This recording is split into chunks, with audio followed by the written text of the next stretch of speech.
ETF index mutual funds నేర్చుకుని stock మార్కెట్లో రాణించాలనుకుంటున్నారా? వెంటనే ఈ నెంబర్కి కాల్ చేయండి.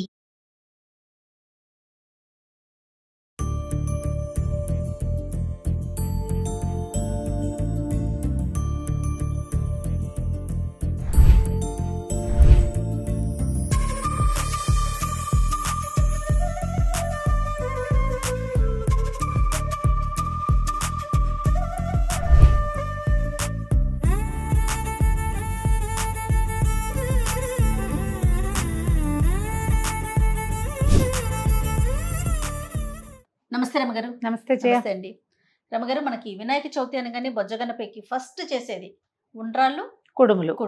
మనం చేసాము గతంలో కూడా. మళ్ళీ ఇంకొకసారి మన ప్రేక్షకులందరి కోసం కూడా చేసి చూపిద్దామండి. పండగ స్పెషల్ సింపుల్ గా బియ్యపు రవ్వతోటి బియ్య పిండితోటి చేసుకునేది. అలానే రమగారు, ఒకేసారి రెండు చేసేద్దామా మరి? తప్పకుండా. ఓకే సరే. చాలా సింపుల్ గా చేసేసుకునేది కదండి. సింపుల్ గా చేసుకునేది. ఏదైనా ఒక మందపాటి గిన్నె పెట్టుకోండి. ఇత్తడి గిన్నెలు అయితే చాలా మంచిది. లేకపోతే ఇప్పుడు ట్రైప్లైస్ అవి వస్తున్నాయి కదా, అడుగు మందంగా ఉంటుంది, శాండ్విచ్ బాటమ్స్ అలాంటివి పెట్టుకుంటే ఏంటంటే మీకు ఇది అడుగు మాడకుండా వైనంగా ఉడుకుతాయి. అవి పిండి ఉడకాలి కదా. ఓకే, ముందు రవ్వ కుడుములు చేసుకుందాం జయ. వీటికి బేసిక్ పొద్దున్న నిద్ర లేవగానే తలంటి పోసుకోగానే ఫస్ట్ చేయాల్సింది, ఒకవేళ గారెలు వేసుకుంటే గారెల పప్పు నానబెడతాం కదా, అట్లాగే శనగపప్పు నానబెట్టి పక్కన పెట్టుకోండి. అది ఎంత కావాలి మనకి, మనం చేసే దాన్ని బట్టి. ఒక గ్లాస్, నా చేతి సైజ్ చూడండి. ఉజ్జి గ్లాస్ అయితే ఒక 2-3 స్పూన్లు, పెద్ద గ్లాస్ అయితే ఒక పావు గ్లాస్ అయినా నానబెట్టుకోండి. ఇప్పుడు ఇందులో చూడు నానబెట్టి పెట్టాము. ఇది ఉండ్రాళ్ళకి కుడుములకి రెండిటికి మనకి శనగపప్పు కావాలి. ఆ గ్లాస్తో 2 గ్లాసులు నీళ్ళు పోయి మొదట. నానిన శనగపప్పు అయితే తేలిగ్గా ఉడుకుతుందండి, రవ్వ తొందరగా ఉడికిపోతుంది.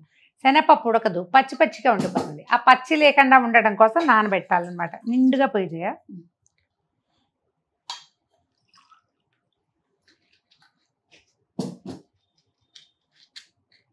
ఇంకొక పావు గ్లాస్ పోయి, మనం ఏ కొలతతో చేయదలుచుకున్నామో ఆ కొలతతోటి 2 కొద్దిగా పావు నీళ్ళు పోయండి, సరిపోతుంది. ఇప్పుడు ఈ నీళ్ళు పెట్టగానే నానబెట్టి పెట్టుకున్నాం కదా, ఆ శనగపప్పుని ఒకసారి శుభ్రంగా కడిగేసి ఇందులో వేసేద్దాం.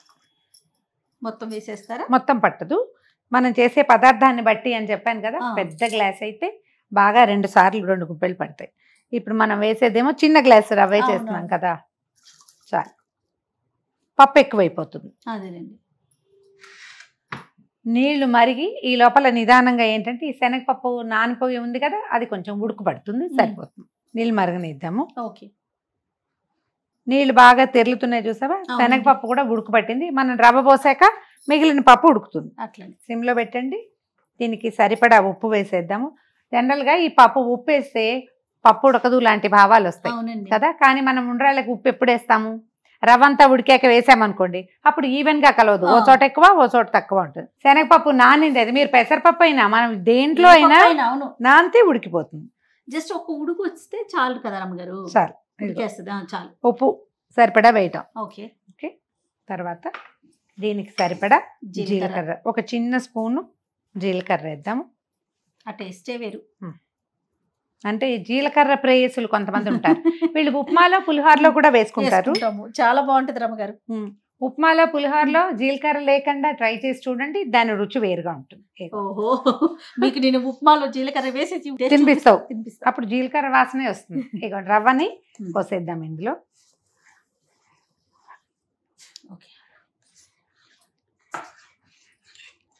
హైలో ఉంచొద్దు, సిమ్లో పెట్టి సాధ్యమైనంత చిన్న స్టవ్ మీదకి కనుక దీన్ని మార్చుకుంటే నిదానంగా రవ్వ ఉడుకుతుంది, దాంతోపాటు శనగపప్పు సగపడి ఉడికిపోయింది, అది ఉడుకుతుంది అనమాట. స్టవ్ మీదకి మార్చేసేద్దాము. ఈ స్టవ్ ఆపేసి ఆ స్టవ్ వెలిగిద్దాం. చిన్న స్టవ్ మీదకి మార్చి దీన్ని తిప్పద్దు, మూత పెట్టి వదిలిపెట్టేసేయండి. ఒక 4-5 నిమిషాలు. మీకు మీ గిన్నె పలచగా ఉంది, ఈ రవ్వ అడుగంటుతుంది, ఇలాంటి భయాలు ఉంటే పైన పెట్టిన మూతలో కాసినన్ని నీళ్లు పోయండి. అప్పుడు ఏమవుతుంది, అడుగుది చక్కగా వైనంగా ఉడుకుతుంది. అంతే పద్ధతి. కొద్దిగా నీళ్లు పోసి పెట్టాను, అడుగంటకుండా ఉంటుందని. చూడండి, రవ్వ ఉడికిపోయింది, కనిపిస్తుంది. ఓకే, ఒకసారి కిందకి పైకి తిరిగేసి దీన్ని దించి పక్కన పెట్టుకోండి. ఇప్పుడు ఇట్లా శుద్ధగా ఉంది కదా, ఈజీగా ముద్ద అయిపోతుంది. పక్కన పెట్టేసుకోండి. ఇది మనకి ఏమంటారు, ఉప్మా లాగా పొడి పొడిగా ఉండకూడదు, కొంచెం శుద్ధగా ఉంటేనే మంచిదన్నమాట. ఇది పక్కన పెట్టండి. మన దగ్గర నీళ్ళ మూతుంది కదా, ఉంటే అదే పెట్టేసుకోండి. అది ఇలా అడుగున చెక్కు కట్టకుండా ఉంటుంది అనమాట. లేకపోతే అడుగు డ్రై అయ్యి అడుగునంతా చెక్కు కడుతుంది, అలా అవ్వకుండా. ఇది నెంబర్ 1. ఓకే, ఇప్పుడు నెంబర్ 2 ఇవి ఉండ్రాళ్ళు. బియ్య పిండితోటి చేసుకుంటాము. దీంతో ఈ పిండి కనుక మనం ఏమంటారు అప్పాల పిండిలాగా ఉడకబెట్టి పక్కన పెట్టుకుంటే మీరు ఇట్లా చేత్తో చేసే కుడుములు చేసుకోవచ్చు, ఉండలు చేసి ఉండ్రాళ్ళ పాయసం చేసుకోవచ్చు, లేదా చిన్న బిళ్ళల్లాగా చేసి లడ్డువారీలు అంటారు, ఏదైనా చేయొచ్చు. ఒకే పిండితో 3 షేపుల్లో చేసి పెట్టి నివేదన చేసే పద్ధతి కూడా కనపడుతుంది. నేను చేశాను నిరుడు. ఒకే పిండితో చేయాలన్న నియమం ఏంటంటే బియ్య పిండే ఇంపార్టెంట్ కాబట్టి ఏ షేప్ మీకు నచ్చితే అది చేసుకోండి. వాటితో జిల్లేడికాయలు చిన్నగా ఇట్లా పాలకాయల్లాగా అవి కూడా చేసి నివేదన పెట్టచ్చు, మన ఇష్టం. ఏది నీళ్ళు పోయి ఇందులో 2 గ్లాసులు పోయి బియ్య పిండి ఏది మనం ఏ గ్లాసు పిండితో చేయదలుచుకున్నామో దానికి 2 నీళ్లు పెట్టుకోవచ్చు. దీనికి కూడా 1 2. దీనికి కూడా శనగపప్పు ముందే నానబెట్టి పెట్టుకున్నాము, శనగపప్పు వేసుకోవటము. శనగపప్పు ఉడికాక అప్పుడు బెల్లం వేసుకుందాము. స్టవ్ ఆన్ చేయి మొదట. దీనికి ఏంటంటే 1 గ్లాసుకి 3/4 గ్లాసు బెల్లం వేస్తే బాగుంటుంది. ఎక్కువ తీపిగా ఉండదు, అలాగని చప్పగాను ఉండవన్నమాట. ఈ నానబెట్టి పెట్టుకున్న శనగపప్పు 1 గుప్పెడు వేస్తున్నాను, చాలు. మీరు 2 స్పూన్ల శనగపప్పు అనమాట ఇది, అంతకంటే అక్కర్లేదు. దీన్ని ఉడకనివ్వండి. నీళ్లు తెరలేక అప్పుడు శనగపప్పు 3/4 సగపడి ఉడికిపోతుందిగా, అప్పుడు బెల్లం వేసుకుంటే సరిపోతుంది. మనం 1 గ్లాస్ కొలత పెట్టుకున్నాం కదా, 3/4 గ్లాసు బెల్లం వేద్దాం. శనగపప్పు కొంచెం ఉడికిపోయింది సగపడి.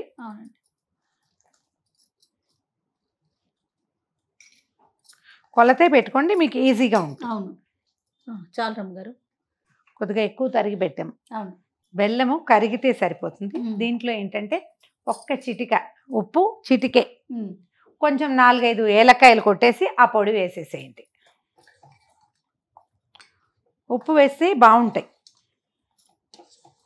బెల్లం కరిగిపోతుంది చూడు. మనం అప్పాలు చేస్తాం కదా, ఆ పిండి ఎట్లా ఉప్పుతాము ఇది అంతేనమాట. కరగాలి కొద్దిగా బెల్లము. మనం ఈ బెల్లం ఎంత మంచి రంగుగా ఉంటే మన కుడుములు అంత కలర్ఫుల్గా ఉంటాయి, లేకపోతే తెల్లగా కనపడతాయి, పంచదారతో చేసినట్టు కనిపిస్తుంది. అదే బెల్లము ముదురు రంగుగా ఉన్న బెల్లాన్ని సెలెక్ట్ చేసుకోండి, సరిపోతుంది. బెల్లంతోనే ఉంది రమ్మగారు. అంతే, నీకు పాయసపు రంగు అయినా అంతే, వస్తువందం దాంతో. పాకం ఒక్కసారి తెరులుతూ ఉంటే సరిపోతుంది అనమాట. తెరులుతుంది కదా, అంతే. 1 చిటిక ఉప్పు, 5-6 ఏలక్కాయల పొడి. దీంట్లో ఏం చేద్దామంటే కాస్త నెయ్యి, కొద్దిగా నెయ్యి వేయండి. ఇది మనకి చేతికి అంటుకోకుండా రావడానికి అనమాట. 1 స్పూన్ వేస్తే సరిపోతుంది. మీకు నాకమల్లె నేతి రుచి పాకం కనుక ఉంటే ఇంకో 4 అంత వేసుకోండి. ఇప్పుడు దీన్ని సిమ్లో పెట్టుకుని బియ్య పిండి పోసేద్దాం. మనం నెయ్యి వేసాం కాబట్టి ఉండకట్టదు. నెయ్యి వేయటానికి ప్రధానమైనది ఏంటంటే 1 వాసన గుమగుమలాడుతూ ఉంటుంది, 2వది ఈ పిండి ఉండలు గట్టిపోకుండా ఉంటుంది అనమాట. లేకపోతే ఉండలు గచ్చకాయలు అవుతుంది. పిండి పోసేయండి, చకచక తిప్పేయండి. మొదట చూసినప్పుడు మీకు ఇది ఇంత పలచగా ఉంది ఎలాగరా దేవుడా అనిపిస్తుంది, ఏం కాదు, చల్లారితే సెట్ అవుతుంది. చేతి కొద్ది తిప్పాలి. ఇత్తడి గిన్నె పెట్టుకుంటే ఏంటంటే మీకు నిమిషంలో ఇది మాడిపోకుండా అడుగంటిపోకుండా కొద్దిగా తాపీగా వైనంగా ఉడుకుతుంది వస్తువు. మనం కొంచెం శనగపప్పు నానబెట్టాం. తెలంగాణ ప్రాంతంలో పచ్చి శనగపప్పే వేసేస్తారు. ఓకే, ప్రాంతాల వారీగా చిన్న చిన్న మార్పులు ఉంటాయి. ఏంటంటే ఇప్పుడు దీన్ని కొద్దిగా ఈ పిండిని 1 చెంచాతోటి విడిగా తీసేసి 5 నిమిషాలు మూత పెట్టి స్టవ్ మీదే ఉండనివ్వండి. 5 నిమిషాలే, అంతకంటే అక్కర్లేదు. స్టవ్ పెద్దది అనుకుంటే పక్కన స్టవ్ మీదకి మార్చుకోండి. కొద్దిగా మూత పెట్టి 4-5 నిమిషాలు ఉండనిచ్చి ఆపేసేయచ్చు. కొంచెం కాస్త అంచున్న మూత పెట్టి కొద్దిగా నీళ్ళు పోయండి. లోపలిది పాకం చక్కగా ఉడుకుతుంది. చాలు, ఊరికే కొంచెం నీళ్ళు పోస్తే చాలు. ఒక 2-3 నిమిషాల తర్వాత దీన్ని ఆపేస్తాం. తర్వాత ఏం చేస్తాం, ఇందాక మనం కూడా ఉండ్రాళ్ళ పిండి పెట్టుకున్నాం కదా, రవ్వ ఉడకొచ్చాం, దాన్ని ఉండలు చేయటము, స్టీమ్ చేసుకోవటం, అంతే. ఇది కూడా చల్లగా అయినట్లుందండి. ఇదేం చేద్దాం, మనం ఈ కుడుముల పిండిని బియ్య పిండిని పక్కన పెడతాము. ఓకే, అది చల్లారుతూ ఉంటుంది. లోపల మనం ఏం చేద్దామంటే ఈ ఉండ్రాళ్ళు ఎంత మటుకు వచ్చిందో పిండి చల్లారిపోయింది. దీన్ని మనకు కావాల్సిన సైజుకి ఉండలు చేసుకోండి. ఇది ఇట్లా కొద్దిగా తడిచేయి చేసుకోవచ్చు, ఏం తప్పలేదు, పనికొస్తుంది. ఇందులో పెడతారా? పెడదాం కూర్చోను. చేతి నిండా చేసుకోవటం. చిన్నవి తింటారు, మనకు ప్రసాదానికి బాగుంటుంది, లెక్క కూడా కావాలి అలా అనిపిస్తే కొద్దిగా చిన్న సైజు. తడిచేయి చేసుకుంటే ఏమవుతుందంటే ఈ అతుక్కోకుండా చక్కగా గుండ్రంగా కూడా వస్తాయి. తడిచేయి చేసుకుంటే మీకు గుండ్రంగా వస్తాయి, లేకపోతే ఇలా కచకచా అని వంకర తింకరగా వస్తుంది. ఉండలు చేసి పెట్టుకున్నాము ఉండ్రాళ్ళని, వీటిని స్టీమ్ చేసుకోవాలంటే ఆవిరి పట్టాలి. మనం ఏం చేయొచ్చు, ఒక పెద్ద పాత్రలో అడుగుని మంచినీళ్ళు పోసి పైన ఒక బట్టని శుభ్రంగా పిండేసి తడిబట్టని వాసనలాగా కట్టడం, దాని మీద కట్టేసి ఈ ఉండ్రాళ్ళు పేర్చడం, ఆ బట్టని దాని మీదకి వేసేసి ఏదైనా పెద్ద దాంతో ఇడ్లీ ఎట్లా స్టీమ్ చేస్తాం అట్లా చేయొచ్చు. మన దగ్గర ఒక స్టీమర్ ఉంది, ఇది ఈజీగా ఉంటుంది. కావాలంటే బట్ట ఉండాల్సిందే అంటే దీంట్లోనే ఒక చిన్న నాప్కిన్ పరిచేయండి. నాప్కిన్ పిండాలి, పొడివి కాదు, తడిపేసి వేసుకోవాలి. వేయకపోయినా కూడా బాగానే ఉంటుంది. వీటిని చక్కగా ఇందులో పేర్చేద్దాము. ఇవి కాకుండా ఇప్పుడు ఇంకా ఇట్లా బుట్టల్లాగా వస్తున్నాయి, ఇట్లా ఓపెన్ అయ్యేది, అందులో కూడా పెట్టుకోవచ్చు. మీరు ఎందులో కావాలంటే అందులో స్టీమ్ చేసుకోవచ్చు, ఆవిరి పట్టడమే అంతే. ఇడ్లీ ప్లేట్లో పెట్టి ఇడ్లీ పాత్రలో కూడా పెట్టుకోవచ్చు. ఓకే, కొంచెం తెరిపిగా పెట్టుకుంటే సరిపోతుంది. ఇది తీసి, ఇది నిజానికి ఇడ్లీ పాత్రే, నీళ్ళు పోసాను. ఇది స్టీమ్, దీన్ని దాని మీద పెట్టేసేయటము. ఒక 7 నుంచి 10 నిమిషాల పాటు మీడియం ఫ్లేమ్ ఉంటే సరిపోతుంది. బాగా పెద్ద మంట అక్కర్లేదు, ఆవిరికి ఇవి సర్దుకుంటాయి అన్నమాట, చక్కగా ఉడికిపోతాయి. మధ్యస్థపు మంట మీద 8 నుంచి 10 నిమిషాల పాటు ఉడకనిస్తే సరిపోతుంది. ఇది కొంచెం వచ్చే లోపల మనం అవి మిగిలిన మనం కుడుముల పిండి ఉడకపెట్టి పెట్టుకున్నాం కదా, అదే బియ్య పిండి బెల్లంలో, దాన్ని కూడా చిన్న ఉండలు లేదా మనకి ఏ షేప్ కావాలంటే అందులో చేసుకోవచ్చు. అవి కూడా చేసేద్దాం. సౌండ్ వస్తుంది, ఏం లేదు, నీళ్లు చివరికి వచ్చేసి శబ్దం వస్తుంది. స్టవ్ ఆపేసేద్దాము. దీన్ని దించి పక్కన పెట్టుకుంటే ఒక 10 నిమిషాలు చల్లారిపోయాక చక్కగా తీసి పళ్ళెంలో సవరించుకోవటం. దీని మీద ఒక చిన్న బెల్లం ముక్క పెట్టి కొద్దిగా నేర్చుక్క వేసి నివేదన చేసుకోవటమే. పెట్టి ఇప్పుడు ఇందాక మనం కుడుముల పిండి ఉడకపెట్టాం కదా, అయితే ఇందులో ఒక ప్లస్ పాయింట్ ఇంకొకటి చేసుకోవచ్చు మనం. మీకు ఆసక్తి ఉండి అలవాటు ఉంటే, నచ్చుతుందంటే పచ్చి కొబ్బరి కొద్దిగా ఒక హాఫ్ చిప్ప, సగం చిప్ప చాలు.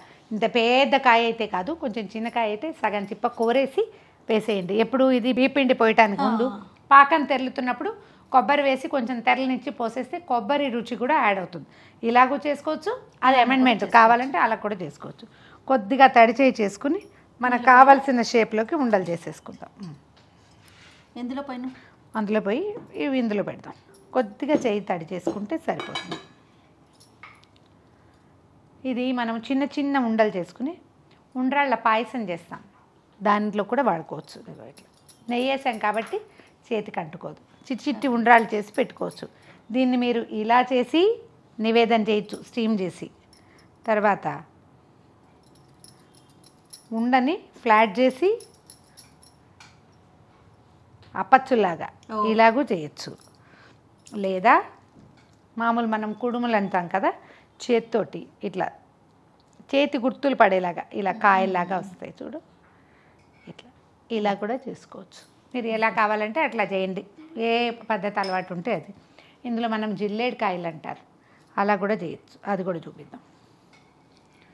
ఉండ చేసి దీన్ని చేతితోటి పైకి లాగుతాం అన్నమాట.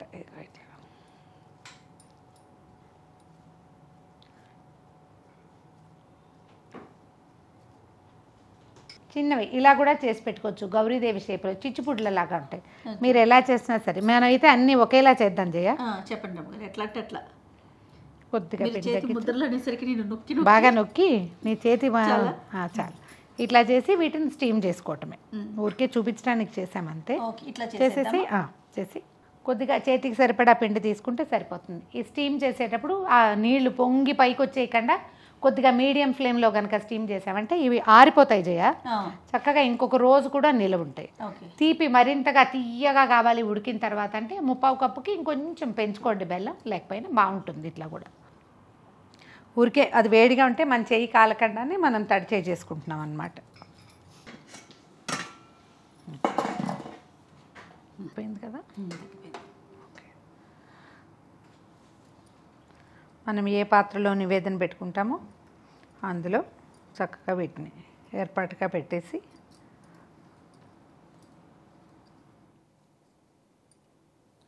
కొద్దిగా నెయ్యి వడ్డించి పైన కొంచెం వేసి నివేదనకి ఇచ్చేసుకోవాలి. ఓ చిన్న గ్లాసులు వేసుకున్నా సరిపోతుంది. ఇంకా అంటే ఇంట్లో ఇది ఎంతవరకు మనకి వినిమయం అవుతుంది అనే దాన్ని బట్టి ప్రకారం కదా రమ్మగారు. ఉండ్రాళ్ళు రెడీ, చక్కగా అయిపోయినాయి. నెక్స్ట్ మళ్ళీ స్టీమర్ పెట్టుకుందాం. స్టవ్ మీద పెట్టు. చూడండి నీళ్ళు సరిపోతాయా? కొద్దిగా కొంచెం నీళ్ళు పోద్దాం. మనం ఇలా చక్కగా ఈ షేప్లో ముఠీల్లాగా ఏమన్నా దాన్ని ముఠియాలు అంటారు, ఈ చేత్తో చేసేవి. గోరుమిట్టిల్లు చేస్తాం కదా. గోరుమిట్టిలేమో గోరు ఇట్లా ఇట్లా ఇట్లా అంటారు కదా. వీటిని మళ్ళీ ఇంక ఎందులో స్టీమ్ చేయదలుచుకున్నాం అందులో. ఒకవేళ మీరు మామూలు బట్టతో చేయదలుచుకుంటే పాత్రకి ఒక తడి బట్టని వాసన కట్టి ఇవి చక్కగా పేర్చేయటం, పైన ఒక చిన్న మళ్ళీ ఆ మడతని పైకి వేసి కొంచెం డోమ్గా ఉండేది ఇట్లా బౌల్ లాగా ఉండేదాన్ని మూత పెట్టి ఒక 5 నుంచి 10 నిమిషాల లోపే సరిపోతుంది. వీటిని ఇందులో పెట్టేద్దాము. వీటికి ఏంటంటే పూర్తిగా సిమ్లోనే ఉంచుకోవాలి. స్టీమ్ చేసేటప్పుడు ఎక్కువ మంట మీడియం పెట్టద్దు, నీళ్ళు కాగితే సరిపోతుంది. ఎందుకంటే దీనికి తడి తగులుతూ ఉంటుంది పై అడుగు నుంచి, దాంతో జిగురు వస్తుంది కొంచెం, పాకం కదా, అందుకని ఒకదాని మీద ఒకటి ఎక్కకుండా సర్దేస్తే బాగుంటుంది. చక్కగా సర్దేయటం, మూత పెట్టేసి స్టవ్ ఆన్ చేయండి. ఎక్కువ మీడియం కంటే తక్కువ ఫ్లేమ్లో ఉంచుకుంటే సరిపోతుంది. ఒక 8 నిమిషాలు అట్లా స్టీమ్ చేస్తే సరిపోతుంది. సో ఉండ్రాళ్ళు అండ్ కుడుములు రెడీ అయిపోతాయి. మన కుడుములు ఎలా ఉన్నాయో చూద్దాం. మూతి అది ఈ నీళ్లు భలే వేడి ఉంటాయి. అవును, చేతి మీద పెడితే చేయి కాలుతుంది. సరే మీకు డిఫరెన్స్ చెప్తా, 2 విషయాలు చెప్పాలి ఇప్పుడు. మనం ఉండ్రాళ్ళు కుడుములు చేసుకునేటప్పుడు ఈ రవ్వ మనమే ప్రిపేర్ చేసుకోవటం, ఈ పిండి మనమే చేసుకోవటం. తడి పిండితోటి చేసిన కుడుములు ఇంకా ఎక్కువ మృదువుగా ఉంటాయి. అంటే పొద్దున్నే లేచి బియ్యం నానబెట్టేసి శుభ్రంగా కడగటం, 2 సార్లు నీళ్ళు పోసి నానబెట్టి ఒక 2 గంటలు గంటన్నర నానితే మిక్సీలో వేస్తే చక్కగా మెత్తటి పిండి వస్తుంది. ఆ మెత్త పిండితోటి తడి పిండితోటి చేసిన కుడుములు ఇంకా ఎక్కువ రుచిగా ఉంటాయి. మీకు అవకాశం ఉంటే అది చేసుకోండి. కొబ్బరి కూడా వేసుకోండి, అదొక వేరే రుచి వస్తుంది కావాలంటే. తర్వాత రవ్వ కూడా బియ్యం ఒకసారి కడిగేసి తడి పొడి కడగటము, కడగంగానే ఒక టవల్లో పోసి తుడిచేసేయాలి. కొద్దిగా ఒక పొడిగా అయ్యేలాగా, పూర్తిగా పొడి కాదు, ఒక మాదిరిగా అవుతుంది. దాన్ని కూడా మనం మిక్సీలో వేసి కొంచెం విప్ చేసి నిదానంగా గ్రైండ్ చేస్తే చక్కగా రవ్వ వస్తుంది. ఆ రవ్వతోటి చేసినా కూడా బాగుంటుంది. తర్వాత ఇలా మనం స్టీమర్ పెట్టామనుకోండి, ఏదైనా గిన్నెలో వేసి పెడితే తడి వచ్చి ఉండ్రాళ్ళ మీద కుడుముల మీద పడిపోతుంది. అదే మీరు బట్టతోటి కవర్ చేస్తే తడి రాకుండా ఉంటుంది. ఈ 2 టిప్స్ జ్ఞాపకం పెట్టుకోండి. మా వెసులుబాటు కోసం మేము ఇందులో చేసాం, కానీ మీరు అలా కూడా చేయొచ్చు. మీకు కాలుతుందని నేను ఆ మాట చెప్పాను. కొద్దిగా చల్లారి మూత తీసి వదిలిపెట్టేస్తే ఇది మనకి చల్లబడిపోతుంది. అప్పుడు ఈజీగా తీసుకోవచ్చు. అప్పుడు అతుక్కునే సమస్య ఉండదన్నమాట. ఆరాలి ఇవి కొంచెం తడి ఆరితే. మన బియ్యపిండి కుడుములు, బియ్యపు రవ్వ ఉండ్రాళ్ళు, వీటి మీద కూడా కొద్దిగా నేర్చుక్క వేసి నివేదన చేస్తే సరిపోతుంది. ఈ వినాయక చవితికి ఇంట్లోనే స్వయంగా మీ చేత్తోటే బజార్ నుంచి తేకుండా, వేరే వాళ్ళ ఏ సహాయము పెద్దగా ఆశించకుండా సింపుల్ ప్రయత్నంతో మీరు ఉండ్రాళ్ళు కుడుములు చేసుకోవచ్చు. వీటితో బుజ్జివి చేసి చిన్న ఉండలు చేసి వాటిని పాయసంలాగా కూడా చేసుకోవచ్చు. మన ఛానల్లో ఒక వీడియో ఉంది ఉండ్రాళ్ళ పాయసం, అది ట్రై చేసి చూడండి. చక్కగా ప్రసాదం చేత్తో చేసి దేవుడికి నివేదన పెట్టండి, ఎంతో బాగుంటుంది. ట్రై చేసి చూడండి తప్పకుండా. మరొకసారి వినాయక చవితి శుభాకాంక్షలు.